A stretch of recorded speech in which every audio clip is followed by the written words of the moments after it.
Bonjour à tous et bienvenue dans l'invité de l'écho sur France 24. Faut-il redouter la révolution numérique? Un des robots de Google vient de battre le champion européen de jeux de Go, Fanui. L'exploit a été réalisé dans le plus grand secret, 20 ans après le premier match entre l'ordinateur Deep Blue et le joueur d'échecs Garry Kasparov. Cette fois, c'est bien plus complexe que de remporter une partie d'échecs. Alors faut-il se méfier des cerveaux des machines? Quel est l'impact de cette quatrième révolution industrielle sur l'industrie, la société et l'humanité? On en parle avec mon invité Dominique Cerutti, les PDG d'Altran. Merci beaucoup d'être avec nous. Dominique Cerutti, vous êtes ingénieur de formation, vous avez travaillé chez IBM pendant 20 ans, dont vous connaissez la troisième révolution industrielle, celle des ordinateurs. Ensuite, vous avez pris les rênes de NICE Euronext pendant 6 ans et puis donc PDG d'Altran depuis un peu moins d'1 an. Altran, c'est un leader mondial du conseil en innovation et en ingénierie. Faut-il se méfier des cerveaux des machines aujourd'hui? Non. Et l'anecdote ou l'exemple que vous citez sur Google et que qu'IBM avait démontré sur les échecs, c'est simplement... Parce qu'à l'époque, c'était l'ordinateur d'IBM qui avait battu Garry Kasparov aux échecs, c'était il y a 20 ans. Lequel prétendait que c'était impossible. Et puis il a été battu à la deuxième tentative. Là, Google réédite sur le jeu de Go. C'est simplement une démonstration, ou ce qu'on va appeler un milestone, pour montrer que la technologie progresse à grands pas et qu'on peut l'utiliser dans plein d'applications. Je pense qu'il vaut mieux voir ça comme une collaboration. Il y a d'ailleurs un domaine dans nos OR qui s'appelle la collaborative robotics, c'est-à-dire la collaboration entre l'homme et la machine, qui ouvre d'énormes possibilités. Et la machine peut être meilleure que l'être humain, si je comprends bien. En tout cas, elle peut le battre. Oui. À une partie de jeu de Go, mais pas seulement. Mais elle peut le battre, mais encore une fois, je pense que les débouchés, c'est qu'est-ce que la collaboration entre la machine ou l'intelligence artificielle, donc les robots et l'homme, pourront faire de mieux dans le futur, et ça ouvre d'énormes débouchés. Et Google fait mieux qu'IBM, là, de ce point de vue-là, aujourd'hui, 20 ans après?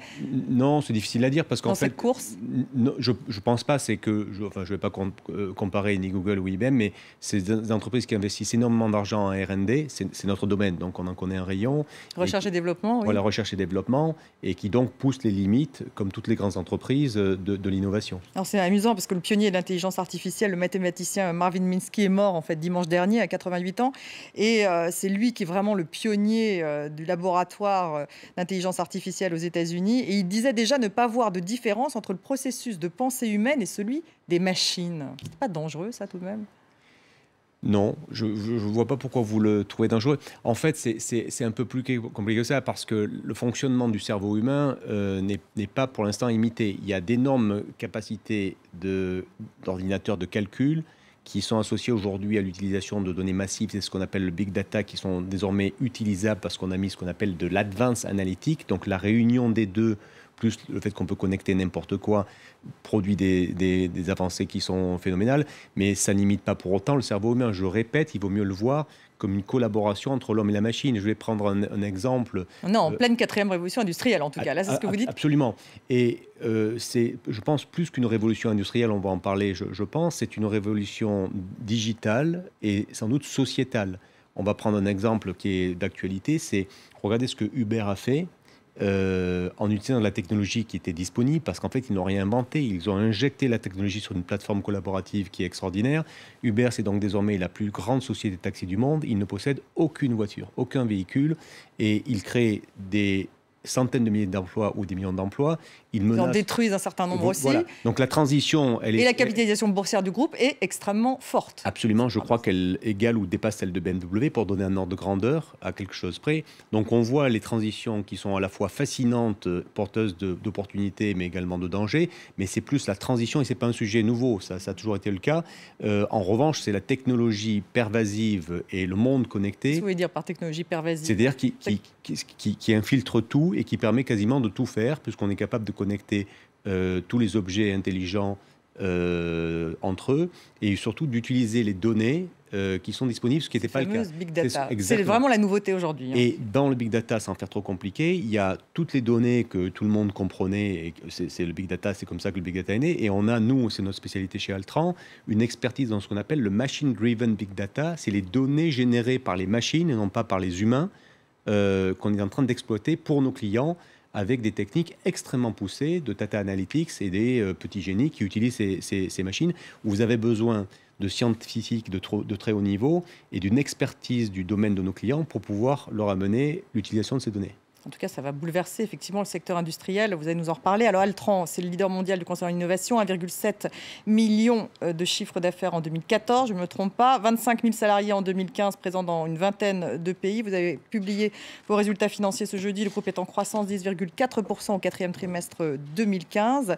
À quoi va servir, parce que c'est vrai, on parle de cette révolution digitale, vous avez passé un accord avec Jaguar Land Rover, donc justement, vous êtes véritablement au cœur de cette révolution industrielle, en tout cas de l'application de ces banques de données dans l'automobile, par exemple. Est-ce que vous pouvez donner un exemple? Est-ce qu'on parle de machines intelligentes, de plateformes logicielles qui seront applicables justement aux voitures, aux véhicules? Alors, laissez-moi élargir pour connecter ça à ce qu'on est en train de dire.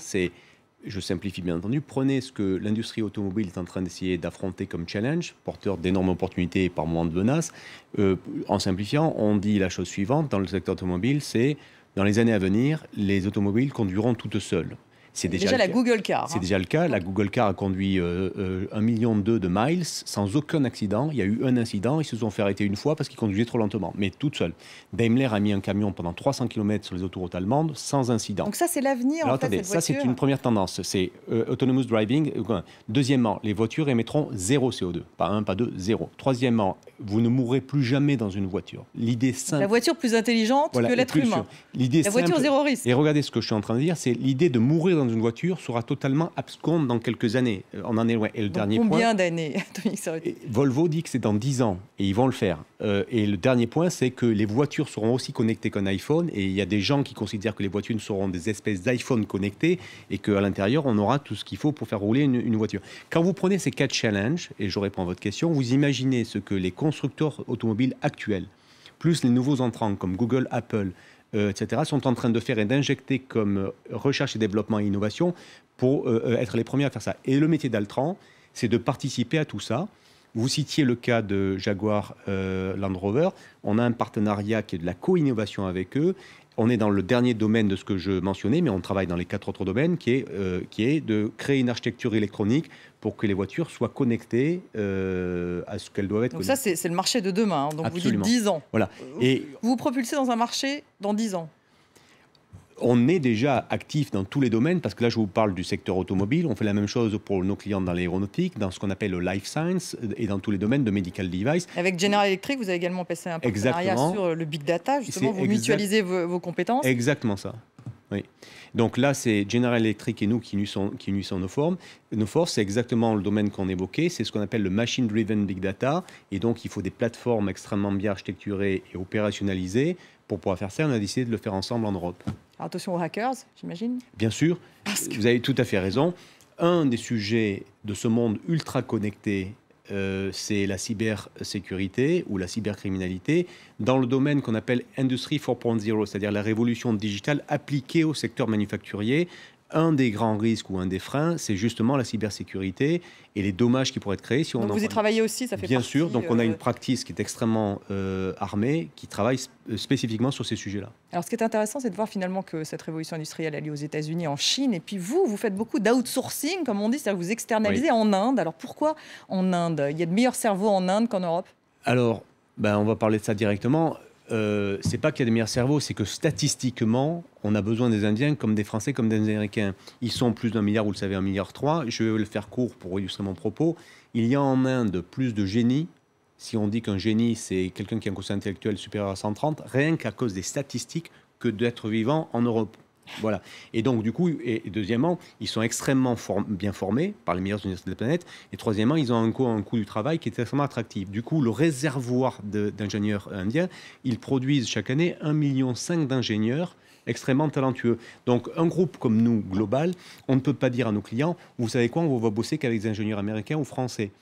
Donc, on a besoin des Indiens. Néanmoins, en France, on embauche 2500 ingénieurs par an. La France n'est pas en retard? Alors, pas du tout. Ah non, c'est l'inverse. La France, c'est un pays... L'État ne met pas des bâtons dans les roues dans cette révolution numérique? Non. On le voit quand même tout de même avec Uber, c'est compliqué à gérer. Non, on a plusieurs sujets où on pourrait chouiner, mais pas sur celui-ci. Et on embauchera dans les 4 ans qui viennent 10 000 ingénieurs en France. Est-ce que vous inquiétez justement de la situation économique mondiale? Vous travaillez beaucoup avec les émergents, on parle beaucoup justement du ralentissement des émergents, dont la Chine. À court terme, on se fait secouer comme tout le monde, mais non, je vais un point de vue extrêmement forgé sur ce que fait la Chine. qui n'est pas exempt de défauts ou de critiques, mais ils se managent remarquablement bien. Ils auraient pu exporter leurs problèmes, ils évitent de l'exporter sur l'économie mondiale.